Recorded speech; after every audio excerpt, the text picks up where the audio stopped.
십계명 말씀을 보면 앞부분에는 하나님에 대한 계명이 나오고 그 뒤에 부분에는 사람에 대한 계명이 나오는데 이 두 부분을 연결짓는 사다리 같은 계명이 바로 오늘 우리가 읽은 5계명 내 부모를 공경하라인 것입니다. 부모를 공경함으로써 하나님 공경함을 배우라 하는 것입니다.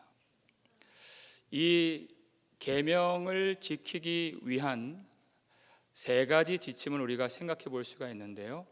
첫 번째는 부모를 진심으로 사랑하라인 것입니다. 부모를 사랑하라. 어렸을 때에는 자녀들이 부모를 사랑하죠. 왜냐하면 부모를 절대적으로 의지하기 때문에 부모를 사랑합니다. 근데 커가면서 점점 자녀들이 부모와 함께하는 것을 그렇게 좋아하지 않는 것 같아요. 올해 들어서 제 아들이 저보다 키가 커졌거든요. 어디 같이 가자 그러면 잘 안 가려고 해요. 예전엔 안 그랬는데 근데 어쩌다가 같이 가줄 때가 있어요. 그러면 제가 너무 감동을 해서 흥분을 해서 먹고 싶은 걸 다 사주게 돼요. 오버를 해서. 그러니까 이 부모를 사랑하라라고 하는 이 지침은 자기가 필요할 때만 사랑하라는 것이 아니라 부모가 늙죠, 부모가 힘이 떨어지죠, 그때에도 부모를 사랑하라는 것입니다. 내가 지금 존재하고 있는 것이 다 부모를 통해서 된 은혜인 것을 기억하라 하는 것이에요. 부모가 나에게 어떠한 사랑을 베풀어 주었는지 그 사랑을 잊지 말라. 부모가 나를 기르기 위해서, 나를 가르치기 위해서 얼마나 희생을 했으며 얼마나 많은 눈물을 흘렸는지 그것을 잊지 말라. 내가 아플 때 나보다도 더 아파하고 그 아픔을 가져가기를 원했던, 그래서 나보다 더 낫기를 위하여 소원하고 기도했던 사람이 누구입니까? 부모밖에 없어요. 내가 어디서 상장이라도 하나 들고 오면 누가 기뻐해 줍니까? 아무도 기뻐해 주지 않아요. 부모밖에 없어요. 내가 잘못된 길로 나아갈 때 그렇게 슬퍼하고 아파했던 사람이 누굽니까? 부모밖에 없어요. 내가 잘 되기를 항상 소원하고 기도하는 사람, 부모밖에 없는 것입니다. 그 자애로운 부모의 사랑을 기억하라 하는 것이에요. 그 긍휼의 마음은 하나님이 부모에게 주신 것이에요. 본성적으로. 왜? 하나님 아버지가 우리를 사랑하시는, 불쌍히 여기시는 내용이 그와 같기 때문에 알게 하시려고.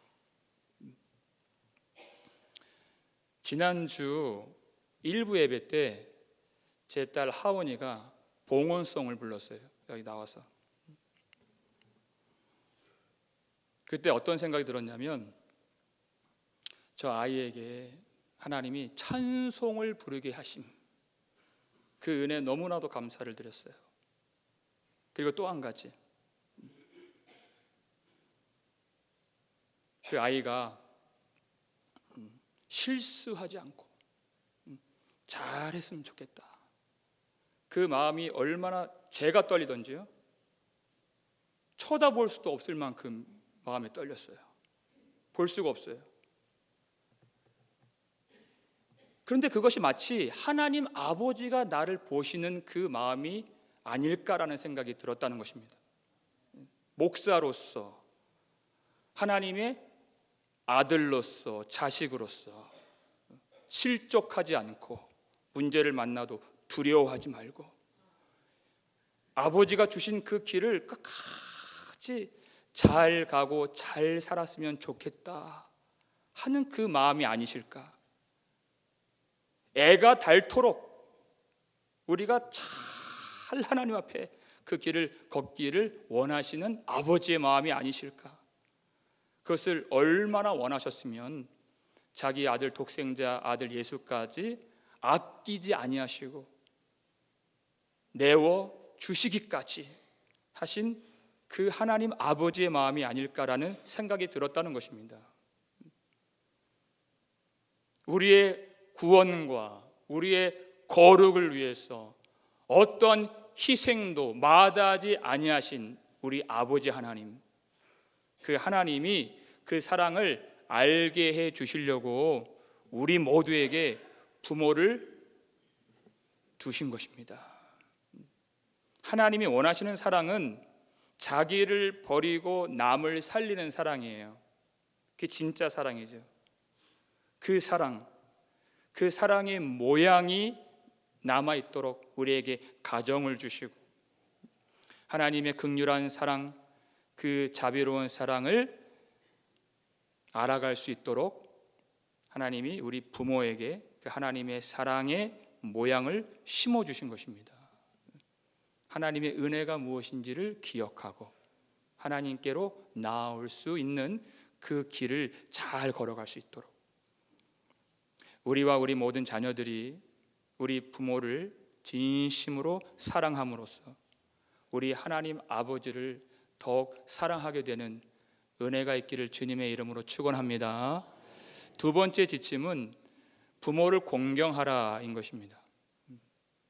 잠언서 23장 22절 말씀인데요. 읽겠습니다. 너를 낳은 아비에게 청종하고 내 늙은 어미를 경히 여기지 말지니라. 아멘. 부모를 공경하라라는 말은 무겁게 여기다라는 뜻이에요. 그러니까 그 반대말은 업신 여기는 것이죠. 부모를 업신 여기지 말라.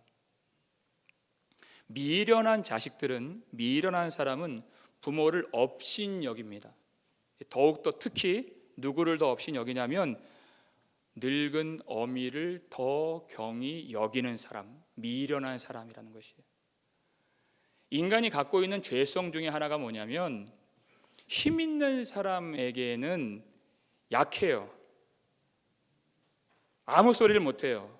그런데 도리어 자기를 더 생각하고 사랑하는 사람에게는 더 함부로 하는 경향이 있어요. 출애굽기를 보면 이스라엘 백성들에게 가장 고통을 준 인물이 누굽니까? 바로죠. 애굽의 왕 바로예요. 근데 바로에게는 아무 소리를 못해요. 그런데 밤낮 없이 그 백성들을 인도하고 그들을 섬기고 자기의 목숨을 내어놓고 하나님 앞에서 그들을 중보해 줬던 모세, 그들을 정말 사랑했던 모세에 대해서는 어떻게 했습니까? 자주 원망을 퍼붓고 그를 돌로 쳐서 죽이려고까지 했다는 것입니다. 그렇게 못되게 구는 거예요. 마치 어머니에게 하는 것 같이. 이 세상에서 내 맘 같지 않죠? 내가 만족스럽지 않을 때 누구에 가서 그 분노를, 그 화를 풀었습니까? 나를 가장 사랑하고 나를 가장 아끼고 항상 내 편이 되어주고 나를 위로해준 어머니에게 가서 그렇게 쏟아 부을 때가 참 많았던 것 같아요. 내 늙은 어미를 경히 여기지 말지니라 하는 것이에요. 하나님이 어떻게까지 말씀을 해주셨냐면 레위기 19장 3절 말씀을 보여주세요. 읽겠습니다. 너희 각 사람은 부모를 경외하고 나의 안식일을 지키라. 나는 너희의 하나님 여호와이니라. 아멘. 자 보세요. 경외하다라는 말은 주로 어디에 쓰여요? 내 하나님을 경외하라 이 말이에요. 공경하다라는 말과 경외하다라는 말은 다른 단어를 쓰고 있습니다. 근데 여기서는 부모를 경외하라는 것이, 나의 안식일을 지키라 하는 그 계명과 어깨를 나란히 할 정도로 부모를 경외하라. 눈에 보이는 부모를 경외하지 않는 자는 보이지 않는 하나님도 경외할 수 없는 자라는 것을 가르쳐 주시기 위해서 내 부모를 경외하라. 여기에는 어떤 조건도 들어가 있지 않습니다. 그 부모가 힘이 있는 부모이든 힘이 없는 부모이든, 돈이 있는 부모이든 돈이 없는 부모이든 상관없이 그 부모를 경외하라.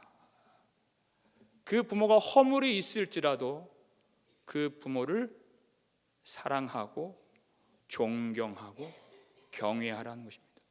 창세기 9장을 보니까 홍수 사건 이후에 노아가 포도주를 진탕 마시고 취하는 장면이 나와요. 그의 장막에서 벌거벗음을 다 드러냈죠. 그 모습을 누가 봅니까? 그의 아들 함이 보아요. 그리고 밖에 나가서 자기 형제들에게 알리는 것입니다. 노아가 벌거벗음을 드러냈다는 것은 분명한 그의 허물입니다. 근데 그 허물을 공개적으로 다 드러내서 아버지를 부끄럽게 만들고 그리고 비난하고 조롱했습니다. 그런데 다른 두 아들 셈과 야벳은 어떻게 했죠? 자기들의 옷을 가져다가 뒷걸음질 치며 이렇게 했어요. 보지 않으려고, 그 허물을 안 보려고, 그리고 그 옷으로 덮어주었다는 것입니다. 이 사건으로 인해서 함은 저주를 받습니다. 그 모든 자식이 그 형제의 종이 되는, 나중에 죽어서 어떻게 되는 그런 저주나 벌이 아니라 이 땅에서 사는 동안에 받아야 하는 그 저주가 임했다라는 것이에요. 이 땅에서 받는다는 것이에요. 부모를 공경할 때도 마찬가지입니다. 하나님이 그에게 하나님이 땅을 주신다 그랬어요. 약속의 땅을 주시고 그 땅에서 내가 잘 되고 그리고 생명이 길고 복을 누리리라 이렇게 말씀하셨습니다. 이것이 약속이 있는 첫 계명이니 이렇게 말씀하시죠. 약속이 있는 첫 계명이라는 뜻은 이 말씀을 절대 잊어서는 안 되는, 하나님이 반드시 지키길 원하시는 아주 중요한 계명이라는 뜻인 것입니다. 부모를 공경하라는 것이에요. 어떤 자녀들은 부모가 재산이 많아요. 그래서 공경을 해요. 엄밀히 말하면 부모를 공경한 것이 아닙니다. 그 부모의 돈을 공경하는 것이죠. 부모가 아무것도 없을지라도 그래도 공경하라. 창세기 48장을 보면 그때 당시 가장 세계에서 강한 나라의 왕인 바로와 버금가는 지위를 요셉이 얻게 됩니다. 총리가 되죠. 그런데 그의 아버지 야곱은 아무것도 없는 늙은 노인에 불과했어요. 먹을 것이 없어서 그 형제들을 보내기까지 했잖아요. 그 자식들을. 아무것도 없는 사람이에요. 그런데 그 나라의 그 큰 권력을 가진 아들 요셉이 자기의 그 수레를 끌고 가서 자기의 자식들을 아버지에게 보이고 아버지 앞에서 땅에 엎드려 절하니 이렇게 된 것이에요. 세상을 쥐락펴락할 수 있는 권력을 가진 사람이라도 그 아버지 앞에서는, 부모 앞에서는 가장 겸손한 사람이 되어야 한다는 것입니다. 그 겸손함은 그에게서 나온 것이 아닙니다.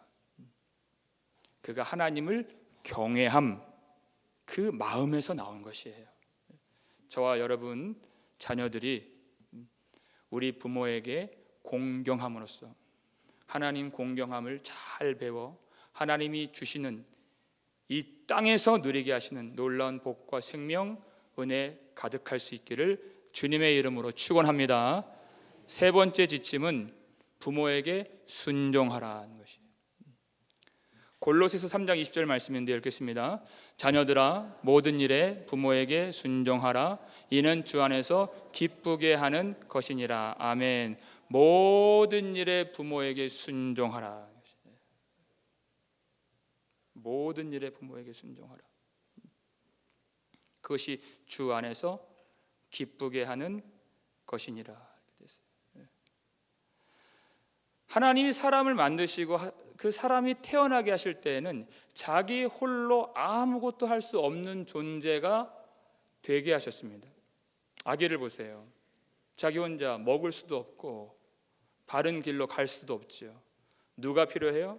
반드시 보호자가 필요하고 양육자가 필요하고 그리고 인도자가 필요하다는 것입니다.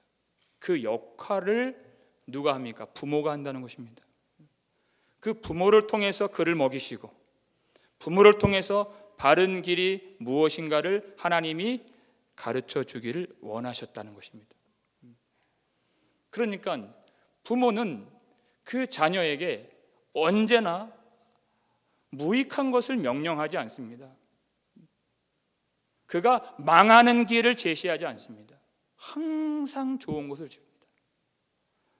아무리 악한 아비일지라도 예수님 말씀하시잖아요. 너희가 악할지라도 좋은 것을 자식에게 줄 알거든, 이렇게 하는 거예요.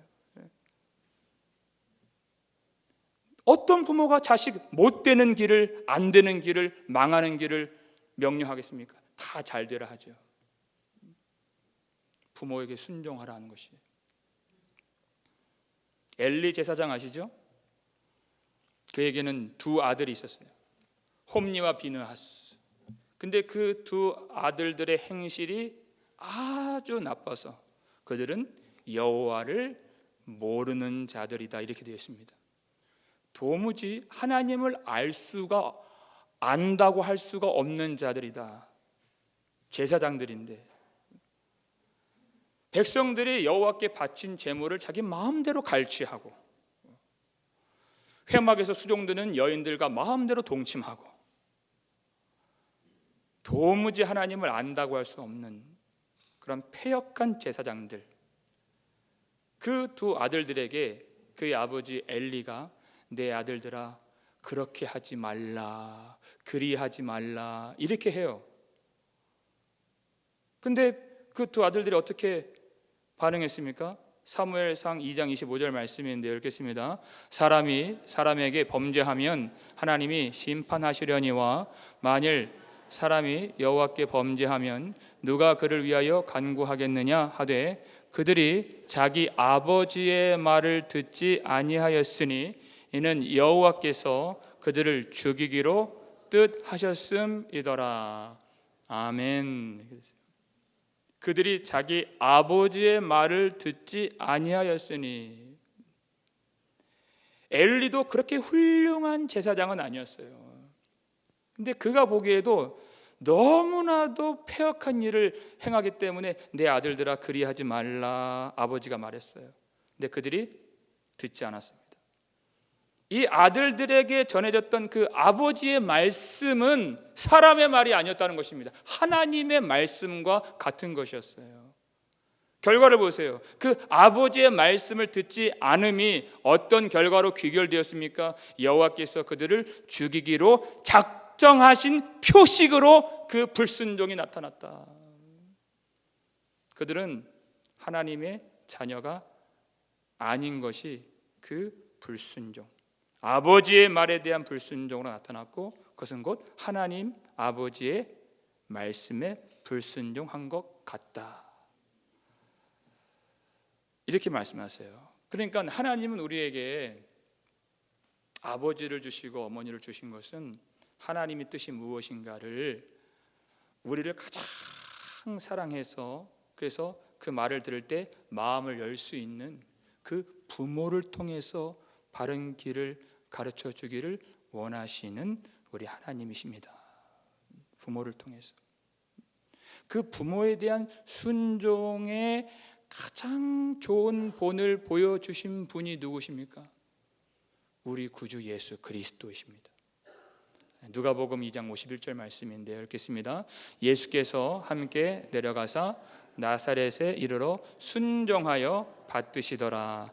그 어머니는 이 모든 말을 마음에 두니라. 아멘. 예수님이 그 부모의 말을 순종하여 받드시더라. 이렇게 된 것이에요. 예수님은 우리의 구원을 위하여 이 땅에 내려오신 성자 하나님이십니다. 천사들조차 그 얼굴을 차마 고개를 들고 볼 수 없을 만큼의, 천사들도 수종을 들어야 하는 지극히 높으신 하나님이십니다. 그분이 예수 그리스도세요. 그런데 그 부모의 말에, 육신의 부모의 말에 순종하여 받드시더라. 하나님이신 예수님이 그 육신의 부모의 말에 순종하시어 그 육신의 부모들을 즐겁게 만드셨다. 우리 주님이십니다. 하나님 아버지의 뜻을 행하시기 위하여 이 땅에 오셔서 나는 오직 나의 양식은 내 아버지의 뜻을 행하는 것이니라 하시면서 하나님 아버지께 순종한다는 핑계로, 하나님을 섬긴다는 핑계로 육신의 부모에게 불순종하는, 육신의 부모를 경히 여기는 어리석은 일이 조금도 없으셨다는 것입니다. 육신의 부모에게 순종함으로써 하나님을 기쁘시게 하셨던 그분이 우리 주님이십니다. 우리 한 가지 질문이 들 수 있는데요. 그렇다면 언제까지 부모에게 순종을 해야 되는가 하는 것이죠. 자식들이 장성해서 다 자랐는데도 그래도 늙은 부모에게 순종을 해야 되는가 할 수 있죠. 대답은 예입니다. 창세기 28장을 보면 이삭이 야곱을 불러서 축복을 하고 아주 중요한 당부의 말을 그에게 전해요. 너는 가서 가나안 사람의 딸들 중에서 아내를 맞이하지 말고 밧단 아람으로 가서 내 외삼촌 라반의 딸들 중에서 아내를 맞이하라 그랬어요. 성경을 여기저기 찾아보면서 그때 당시 창세기 28장에서의 야곱의 나이가 몇 살일까 추정해 보니까 무려 70살이 훌쩍 넘은 나이였어요. 70살이 훌쩍 넘은 아들에게 너는 이방인에게서 아내를 찾지 말고 하나님의 백성들 가운데서 아내를 찾으라. 야곱이 그대로 순종을 하죠. 자식은 아무리 나이가 많아도 그 부모 앞에서는 어린 아이와 같은 것입니다. 물론 자식들이 출가를 해서 가정을 이루었다면야 어렸을 때 같이 부모가 모든 일에 깊이 관여할 수는 없겠지만은 그 부모가 자녀를 위하여 하나님의 뜻에 합치된 어떠한 명령을 준다면 그것을 순종하는 것이 반드시 옳은 일이라는 것입니다. 에서는 그렇게 하질 않았죠. 에서는 일찍이 40살에 이방인 중에서 아내를 찾았습니다. 그래서 이삭과 리브가가 마음에 근심하였더라. 기쁨이 없어요. 왜? 하나님의 뜻에서 벗어난 길을 걸어가고 있기 때문이에요. 그러니까 에서는 하나님의 언약의 축복을 받지 못하는 사람이 되었죠. 잠언 22장 25절 보니까 내 부모를 즐겁게 하라 이렇게 되어 있어요. 여러분, 어떻게 해야 부모를 즐겁게 할 수가 있습니까? 무엇을 주는 것보다도 더 부모를 즐겁게 할 수 있는 방법은 순종하는 것입니다. 순종하는 것 말고 더 부모를 기쁘게 하는 일이 어디 있어요? 부모의 낙이 무엇입니까? 이제 곧 세상을 떠나야 하는 부모에게 있어서 무슨 낙이 있어요?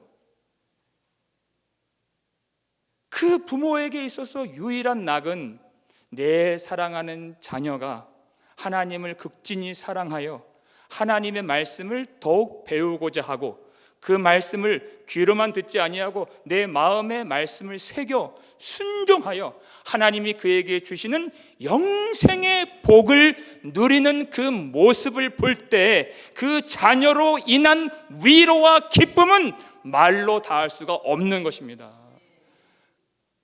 그러한 은혜가 여러분 가정에 있기를 주님의 이름으로 축원합니다. 반대로 에서와 같이 이제는 곧 세상을 떠나야 되는데 그 자식이 하나님을 사랑하지 않고 세상에서 여전히 방황하는 모습을 본다면 그것처럼 부모의 마음을 미어지게 하는 일도 없다는 것입니다. 우리의 가정에 하나님 특별한 은혜가 있어서 우리와 우리의 자녀들이 부모에게 순종함으로써 하나님께 대한 순종함을 잘 배워서 하나님의 풍성한 은혜와 위로가 있는 우리의 복된 가정 되기를 주님의 이름으로 축원합니다. 이 세 가지 지침이에요. 부모를 진심으로 사랑하라, 부모를 공경하라, 그리고 세 번째 부모에게 순종하라, 이렇게 되어 있어요. 만약에 여러분이 부모의 입장이라면 마지막으로 이 말씀을 드리고 싶습니다. 자녀가 여러분에게 공경하기를 기다리고만 있지 말라는 것입니다. 성경은 공경을 받을 만한 부모가 되도록 그렇게 행하라는 것입니다. 이게 아주 중요해요. 왜? 부모가 먼저 있는 자이기 때문에 그래요. 자식들이 부모에게서 하나님의 사랑을 읽을 수 있도록 먼저 부모가 진심으로 자녀를 사랑하라 하는 것입니다. 하나님이 부모에게 권위를 주셨어요. 부모됨의 권위예요. 가르칠 수 있는, 양육할 수 있는, 바른 길로 인도할 수 있는 권위를 주셨어요. 근데 그 권위는 사랑으로 다스리는 권위이지 폭군적인 권위가 아니며 폭력적인 권위가 아니라는 것입니다. 만약에 우리가 아직도 자녀를 징계하고 훈계할 만한 어린 자녀를 두었다면 여러분 우리 어떻습니까? 어떨 때는 내 분에 내가 못 이겨서 아이가 잘못한 것보다 훨씬 더 많이 징계하는 그런 자신을 볼 때가 많이 있죠. 그렇게 하지 않도록 여러분 이렇게 기도하시면 참 좋을 것 같습니다. 하나님, 제가 아이를 훈계하고 징계할 때 저의 징계가 아이의 잘못을 지나치지 않게 하여 주시옵소서. 우리의 징계가 아이의 잘못을 더 넘쳐서 하게 되면 그 아이를 노엽게 하게 되는 것입니다. 그 부모를 보고 어떻게 하나님의 사랑을 읽을 수 있어요? 그럴 수 없어요. 사울이 그랬죠. 사울의 아들 요나단은 자신보다 훨씬 더 훌륭하고 신실한 아들이었어요. 하나님 앞에서. 근데 자기 분에 못 이겨서 다윗과 친구라는 이유로 창을 던져서 그 아들을 죽이려고 했죠. 그런 아버지에게서 어떻게 사랑 많으신 하나님을 우리가 읽어낼 수 있겠습니까? 우리 자녀들이요. 그렇게 할 수 없어요. 그래서 우리는 먼저 부모가 되기 이전에 하나님 아버지 앞에서 사랑받는 하나님의 자녀가 먼저 되어야 한다는 것입니다. 우리 자녀에게 해줄 수 있는 가장 좋은 일은 우리가 진정으로 하나님 아버지를 사랑하는 하나님의 자녀가 되는 것이 우리 자녀에게 해줄 수 있는 가장 좋은 믿음의 유산인 것을 여러분 기억하실 수 있기를 주님의 이름으로 축원합니다. 그리고 기도하는 것입니다. 우리 자녀를 위해서 간절히 기도하는 것이. 여러분 그 영적인 거장 어거스틴 들어보셨죠? 그의 어머님 모니카. 어거스틴은 한창 방황했던 인물이죠. 우상도 섬기고 이단도 따라가고 음란하게 살았던 그런 인물인데 그 어머니가 그 아들을 위한 기도를 끝까지 포기하지 않았어요. 그 어머니의 고백이 그렇습니다. 자기가 아들을 육신으로 낳는 것보다도 영적인 해산을 위해서 감내했던 그 해산의 수고가 더 컸습니다. 이렇게 고백을 해요. 몸으로 낳는 것 얼마나 힘들어요. 어려운 일이에요. 그러나 영적인 출산을 위해서 마음 찢고 하나님 앞에 기도하는 그 일이 훨씬 더 힘들었습니다. 놀라운 것은 하나님이 그 기도를 들어주시고 이 시대에 놀라운 하나님의 진리의 빛을 비추게 하시는 그런 하나님의 귀한 종으로 그 아들을 세워주신 것입니다. 여러분, 그 기도를 포기하지 않으시기를 주님의 이름으로 축원합니다. 어떻게 기도를 해야 되느냐? 부득불 제 얘기를 좀 말씀을 드린다면, 저는 5월달 둘째 주가 되면은 대부분 거의 이 부모를 공경하라라는 이 말씀을 전해왔습니다. 그리고 여러분이 칠순이 되거나 아니면 팔순이 되거나 잔치를 하시거나 아니면 생신을 맞이할 때 또 저를 부르실 때가 많이 있었고, 또 저는 가서 또 초대를 받고 축복을 하고 또 말씀도 전하고 또 기도를 하고 그렇게 많이 했었죠. 근데 저는 우리 부모님이 칠순이 되고 그렇게 하실 때 한 번도 얼굴조차 비추지를 못했어요. 우리 부모에게 잘 하지 못했습니다. 정말로. 제가 제 얘기를 하는 것이 아니라 우리 모든 가정이 부모에 대하여 그리고 자식들에 대하여 그리고 자식이 어떤 가정에는 없음으로 인하여 그리고 내가 이 가정의 문제에 있어서 어찌할 수 없음으로 인하여 내가 할 수 없는 큰 벽을 만날 때가 있고 자식으로 인한 그런 아픔을 느낄 때가 있고 어찌할 수 없음으로 인한 상한 심령을 가질 수가 있다는 것입니다. 그 상한 마음, 그 어찌할 수 없는 큰 벽 앞에서 그 아픔을 가지고 그것을 그대로 가지고 하나님 앞에 나아가 그 상한 심령으로 기도를 올리라는 것이에요. 어찌할 수 없음으로 인한 그 큰 벽, 그 상한 심령의 자리가 하나님이 우리를 불쌍히 여겨주시고 하나님의 은혜를 다시 만나게 하시는 거룩한 성소가 될 수 있음을 믿으시길 바랍니다. 그 은혜를 가지고 이제는 교회에서, 이 교회는 하나님이 주신 영적인 새로운 가족인데 하나님이 주신 어머니가 있고 하나님이 주신 아버지가 있고 하나님이 주신 자식들이 있습니다. 하나님이 주신 이 가족들 가운데에서 이 영적인 어머니 아버지를 잘 섬기고 그 자녀들을 많이 사랑하여서 우리 복음장로교회가 하나님 기뻐하시는 하나님의 나라와 같은 우리 교회가 될 수 있기를 주님의 이름으로 축원합니다. 그리고 그 은혜를 가지고 우리 가족을 위해서 기도할 때 저와 우리의 자식들이 우리 부모를 진정 사랑하고 부모에게 공경하고 순종함으로써 하나님 경외하기를 배워 하나님이 우리에게 약속해 주신 놀라운 생명의 복과 은혜와 평강 넘치게 누릴 수 있는 우리의 가정, 그리고 우리의 자손들, 우리의 자손들의 자손들 대대손손 그 은혜 있기를 주님의 이름으로 축원합니다.